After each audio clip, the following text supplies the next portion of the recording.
जय गुरु परम पिता अपार दयारू आपण और आपण परिवार भलरे थिबे बोली आशा और विश्वास। मोर प्रिय दर्शक बंधु आपण को हार्दिक स्वागत आमर नुआ यूट्यूब चैनल आम प्रयास को आम आपण को आम चैनल माध्यम एक नूतन आध्यात्मिक यात्रा नहीं जावाई प्रस्तुत करिअछु। एही परिप्रेक्षी रे आज आम से परम दयाल परम प्रेमकर एक कथा वस्तु को नहीं तांकर कथा को नहीं आपण मान पाखरे उपस्थापन करुछु। जे जन कृष्ण भजे से बड़ चतुर।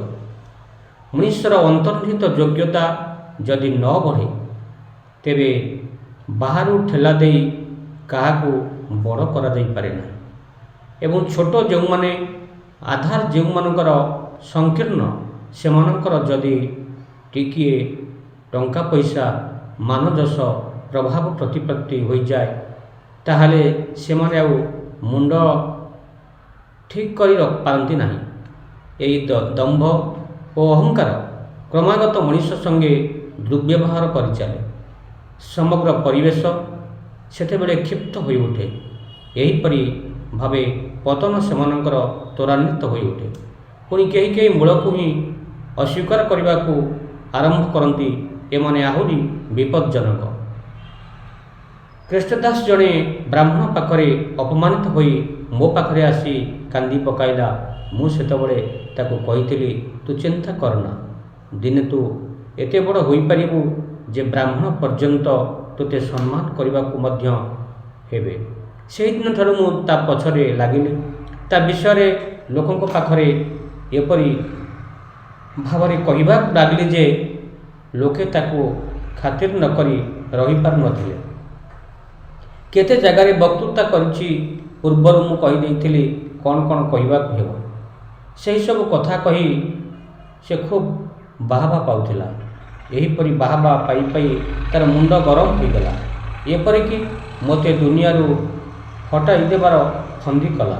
मुझे किसी बुझु नथिली ता नुहे किंतु चुप कर रहुथिली। जो माने मोर सर्वनाश करने को लगिथिले सेही मानक मध्यरु काहाकु पाखकु टाणी नेली सेही मानक हातरे निजको छाड़ीदेली। जने ता मध्यरु दिने अनुतप्त होई मो पाखरे सब कथा स्वीकार कला। सेमाने नाना प्रकार षड्यंत्र करने को लगी पड़िले कौनसीटा टिकिला नहीं। सही अवस्था मध्य सेतेबेले मते कृष्णदास को समर्थन करने को पड़ी।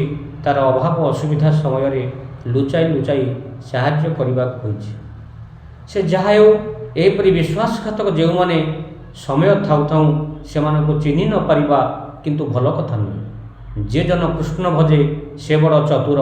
मनुष्य इष्टमुखी हेले चतुर हेब ही किछि तार दृष्टि एड़ाइबा नहीं। आजिकाली आम देश रे धारणा होइछि जे धार्मिक जे हेब से वास्तव जगत संबंध में उदासीन हेब विषय मध्य से रहिब नाही। से दिग को से नजर ही देव ना। एपरी धारणा किंतु अत्यंत मारात्मक। धर्मर उद्देश्य जदि मरणपथ्य होता ताहले चलन ठीक हो पारे किंतु धर्म माने जदि हुए उच्छल जीवन उद्धार अभ्युदय ताहले से धर्म मध्य एपरी निर्वर्जता और मूढ़तार कौन स्थान ना। तेणु मोर मन हुए धर्म संबंध में लोकों मनरे जे एते संशय तार संचारक और स्रष्टा किंतु तथाकथित धर्मादि कारण धर्म जदि केउठी यथार्थ रूप धारण करिथाय ताहाले निजर ओ अपरर मंगलकामी जो माने सेई माने ही ताहा बुझंती। आपण माने सेई दुपटी तोली धरिबे लोकंक पाखरे। धीरेन भाई चक्रवर्ती आमे जहा करूछु तार भीतर दे ही कौन धर्मर यथार्थ रूपटा फुटी उठिब। श्री ठाकुर कहते मु जहाँ कही एवं जेपरी भाव में करने को कही सेहीपरि भाव जदि कर ताहले ता हेबो बोली मु विश्वास करे अवश्य। ए तुम मानकर जरिया जेते दिने जेते टिके जहाँ हो पारे बहु दिन जाबत न करने द्वारा कलंकी लगी जाइछि। एबे खूब खटनी दरकार। धर्म नाम विकृत भूल धारणा जहाँ अच्छी सेगुड़िक दूर करने हेब। जेपरी ସର୍ବସାଧାରଣଙ୍କ ମନରେ ଗୋଟିଏ ଧାରଣା ହୋଇଯାଇଛି ଯେ ଆମର କିଛି କରିବାକୁ ହେବ ନାହିଁ, ଭଗବାନଙ୍କ ଅହେତୁକ କୃପାରୁ ସବୁ ହୋଇଯିବ। ମୁଁ ଏପରି କଥା ବୁଝି ମଧ୍ୟ ପାରେ ନାହିଁ, ନ କଲେ କିଛି ହେବ ନାହିଁ। ତେଣୁ ମୁଁ କୁହେ କୃପା ମାନେ କରିପାଇବା।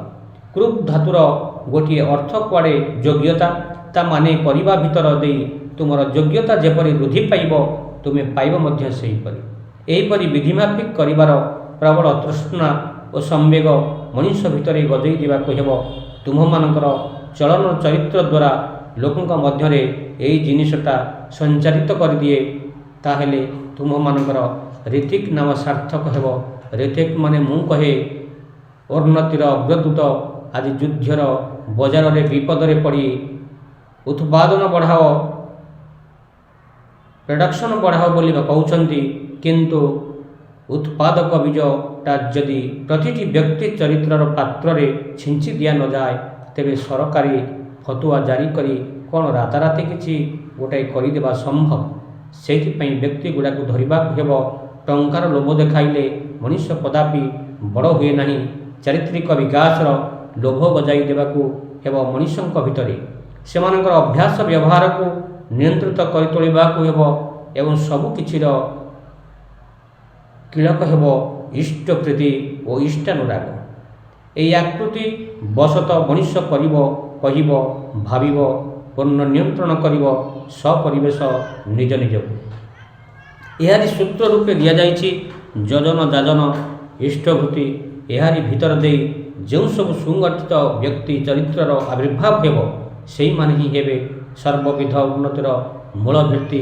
ଏହା ବାଦ ଦେଇ ଯଦି କେବଳ ଟଙ୍କା ବୃଷ୍ଟି କର, ଟଙ୍କାର ଲୋଭ ଦେଖାଇ ଲୋକଙ୍କୁ ମତାଇ ଦିଅ, ସେ କର୍ମମତ୍ତତାର କୌଣସି ଦାମ ନାହିଁ। ସେ ଅନ୍ତ ସାରଶୂନ୍ୟ ଆଡ଼ମ୍ବରରେ ଜାତିର ଦୈନ୍ୟ ଘୁଞ୍ଚିବ ନାହିଁ। ଆଲୋଚନା ପ୍ରସଙ୍ଗର ଚତୁର୍ଥ